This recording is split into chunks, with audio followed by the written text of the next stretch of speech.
Bien, para el cálculo del flujo de caja, que es un estado bastante importante para la evaluación del proyecto, que nos va a mostrar en realidad de manera periódica y de manera temporal los flujos que se generan tanto de entradas como de salidas, como lo decía, ¿no? De manera sistemática, de manera ordenada, y en el periodo de tiempo que esto se genera nos va a permitir en definitiva el cálculo de los coeficientes de evaluación económico-financieros. Entonces, dentro de este flujo de caja es importante considerar todo lo que son las entradas y salidas efectivas de recursos que genera el proyecto, ¿no? En ese ámbito, en ese orden de cosas, es importante en primera instancia establecer los ingresos, ¿no?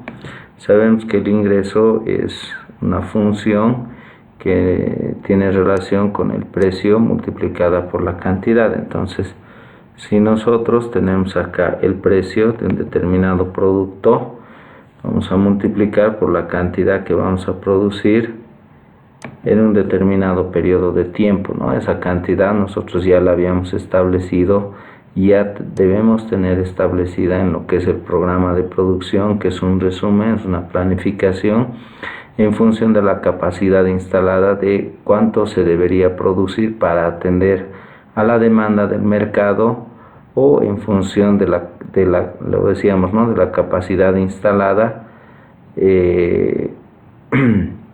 establecer la cantidad que se va a producir para cada año, ¿no? Entonces, teniendo estas dos variables, precio y cantidad, podemos establecer el ingreso.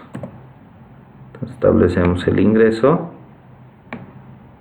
Como estamos utilizando el Excel, entonces podemos arrastrar, y aquí tenemos el ingreso que estamos suponiendo que es constante para cada año, ¿no?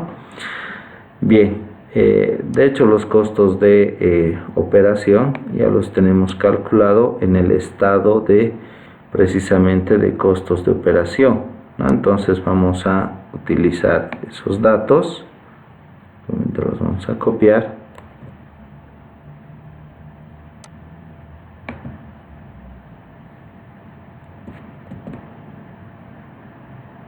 Perfecto, entonces ya tenemos nuestros datos respecto a los ingresos y los costos de operación, ¿no? Vamos a revisar, estos no coinciden, vamos a ver qué ha sucedido y vamos a volver a copiar.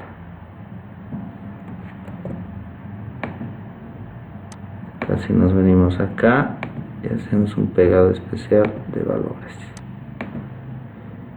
Perfecto, ahora sí coincide, entonces tenemos los ingresos y tenemos los costos de operación. Vamos a utilizar el mismo formato, el formato de moneda. Perfecto, y vamos a alinear hacia la derecha. Bien, habiendo ya cuantificado tanto ingresos como costos de operación, fíjense que estamos considerando ya desde el periodo 0, ¿no? Porque precisamente el periodo 0 es donde termina la fase de ejecución y el periodo 1 es donde inicia la fase de operación. En la fase de ejecución se cuantifican las inversiones, y en la fase de operación ingresos y costos, ¿no? Entonces, a partir del periodo 1, la fase de operación, donde precisamente acabamos de cuantificar los ingresos y los costos, ¿no? Vamos a hacer una resta para calcular la utilidad. La utilidad, no olvidemos que es igual al ingreso total menos el costo total, en este caso el ingreso menos el costo de operación, ¿no? Entonces acá tenemos cuantificado, como es para 5 años, arrastramos y ya tenemos para los 5 años calculada nuestra utilidad, ¿no? En este caso el ingreso es mayor al costo, por lo tanto tenemos una utilidad. De acuerdo a la legislación, a la legislación vigente y al tema de los impuestos en nuestro país, nosotros por las utilidades debemos transferir de los recursos que genera el proyecto el 25% como impuesto a las utilidades, ¿no? Entonces hacemos ese cálculo del impuesto a las utilidades, y ya podemos deducir de la utilidad antes de impuestos, o también que se conoce como utilidad bruta, deducir esta cuantía de impuestos que se van a transferir hacia el fisco, hacia el Estado, y nos quedamos con la utilidad después de impuestos, ¿no?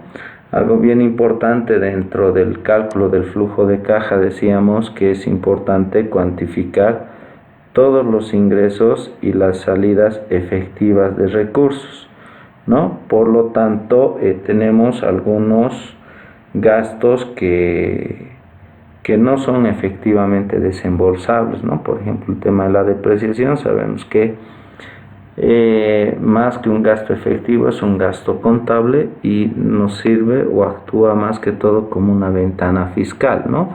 Por lo que tenemos que hacer un ajuste debido a estos gastos no desembolsables, es decir, la depreciación tenemos que sumarla a lo que es el cálculo de nuestro flujo de caja, o lo que vamos a cuantificar como beneficios netos, ¿no? ¿Por qué? Porque, repito, este recurso de la depreciación efectivamente no sale de la empresa, ¿no?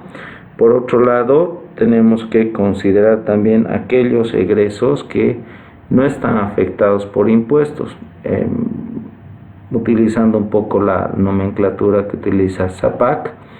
Dentro de esto principalmente las inversiones, ¿no? Para recordar, las inversiones fijas, diferidas y corrientes.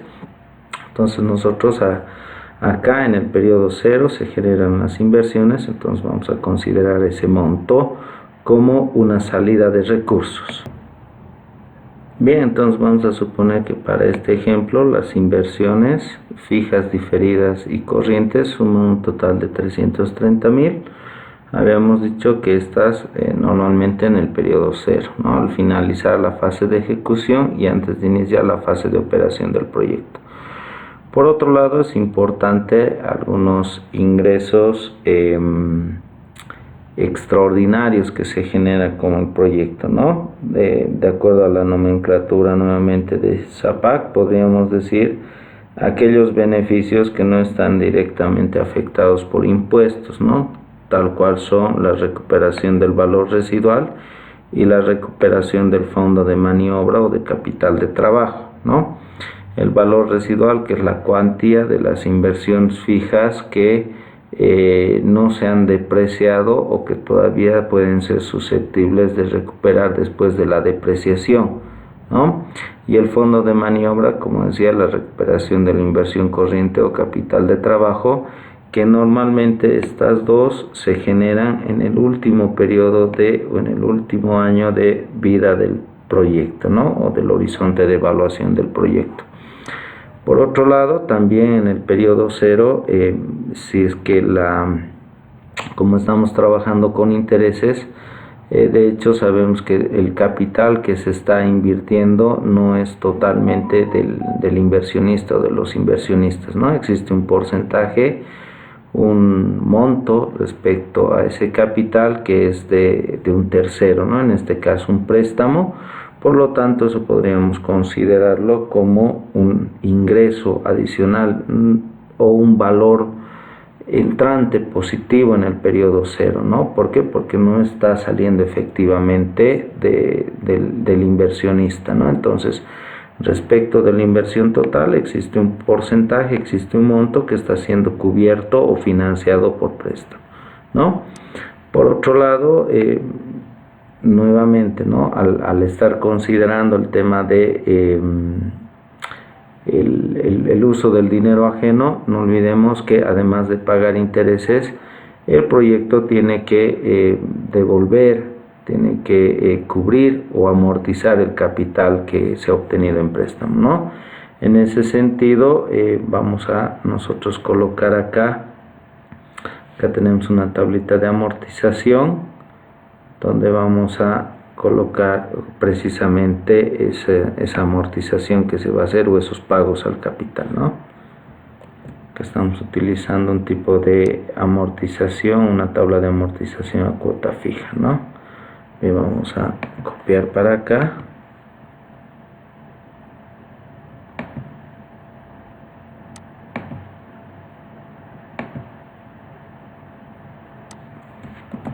Vamos a volver a copiar, perdón.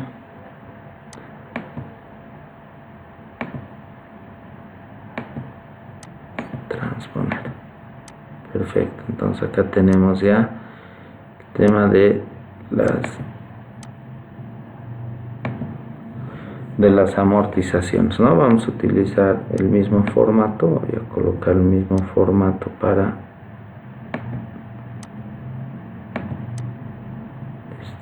trabajar. Y bueno, vamos a calcular nuestro flujo de caja. Bien, antes de establecer nuestro flujo de caja es importante también considerar, si bien las inversiones fijas se recuperan mediante la depreciación y las inversiones corrientes se van a recuperar como un fondo de maniobra o la relación del activo circulante menos el pasivo circulante, las inversiones diferidas normalmente se recuperan mediante la amortización diferida. Por lo tanto, acá vamos a colocar amortización diferida, ¿no? Normalmente la amortización diferida se recupera en el corto plazo, 1 a 2 años, ¿no? Vamos a suponer que para nuestro ejemplo nuestra amortización o nuestra inversión diferida es de 6.000 y vamos a recuperar en 2 periodos de tiempo, ¿no?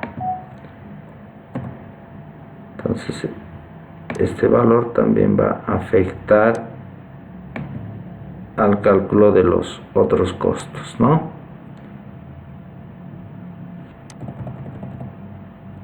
Vamos a sumar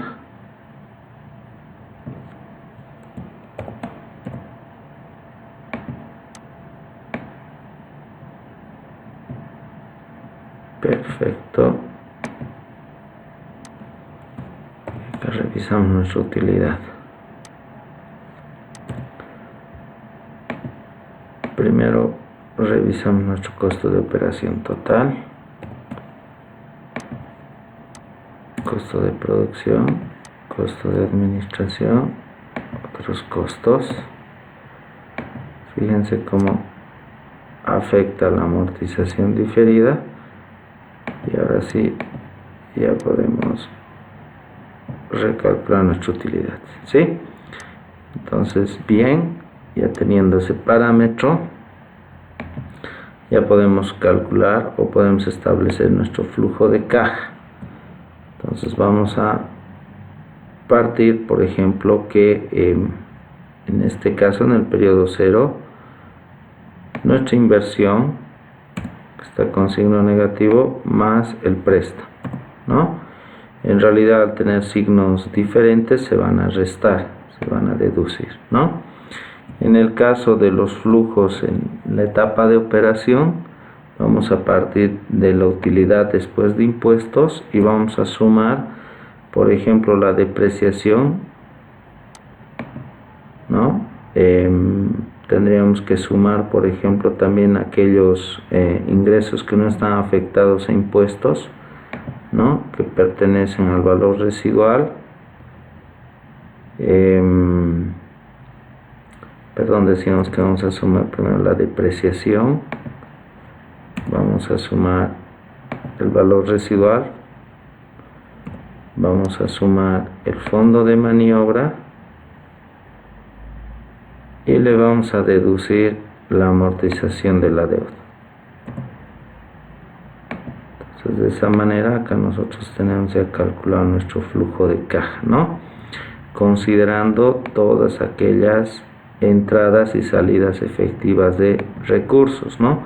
Podríamos decir que en realidad acá en este flujo de caja, que es esta última fila, nosotros hemos calculado exactamente el beneficio que genera el proyecto, ¿no? El beneficio neto que se genera con el proyecto después de haber hecho las transferencias al fisco, ¿no? Producto del impuesto a la utilidad de la empresa.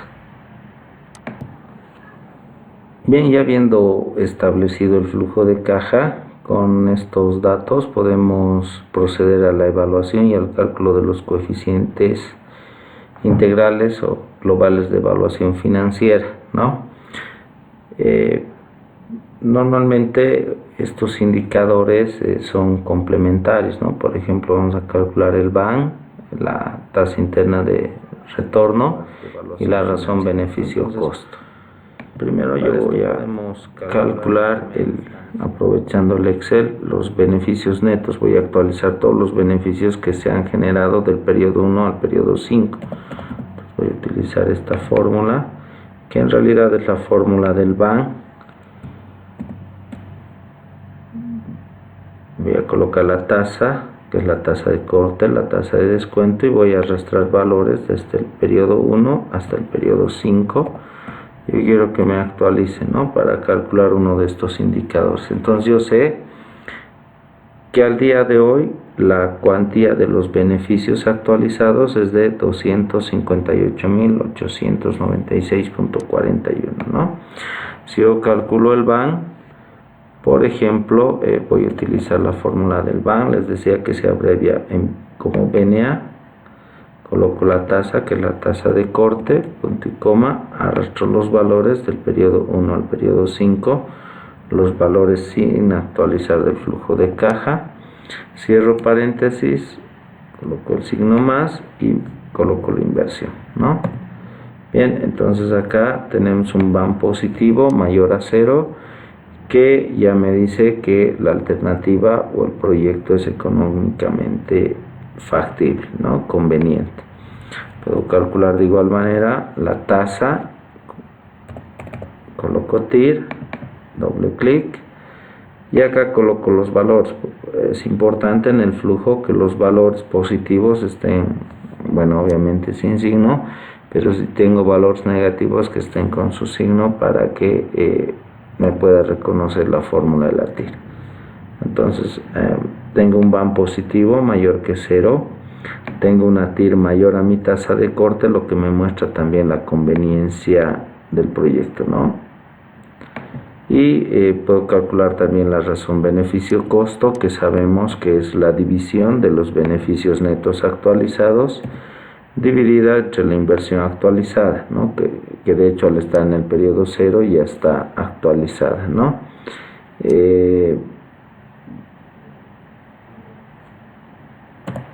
Acá tenemos que calcular, nos sale negativo porque acá tendríamos que utilizar valores absolutos, ¿no? Entonces para utilizar valores absolutos vamos a convertir esto a positivo. Y ahora sí, ¿no? Entonces les decía, estos tres indicadores son complementarios, ¿no? Entonces, en realidad no es una moneda, es una razón, ¿no? Por ejemplo, el BAN, al interpretar el BAN, sabemos que el proyecto es conveniente porque al día de hoy genera un beneficio adicional descontado a una tasa del 19% de 93.896,41 unidades monetarias al día de hoy, adicionales a la inversión, ¿no? Por otro lado, también sabemos que el proyecto es conveniente porque la tasa interna de retorno es mayor a la tasa de corte, es decir, tenemos una rentabilidad del proyecto del 38,03% mayor al 19%, que es la tasa de costo financiero y de riesgo económico del proyecto, ¿no?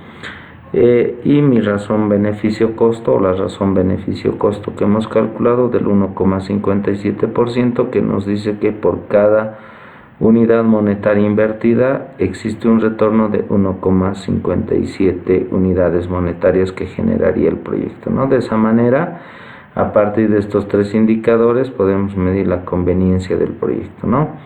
Este es un flujo de caja que hemos considerado, por ejemplo, que existe un financiamiento externo como lo es el préstamo.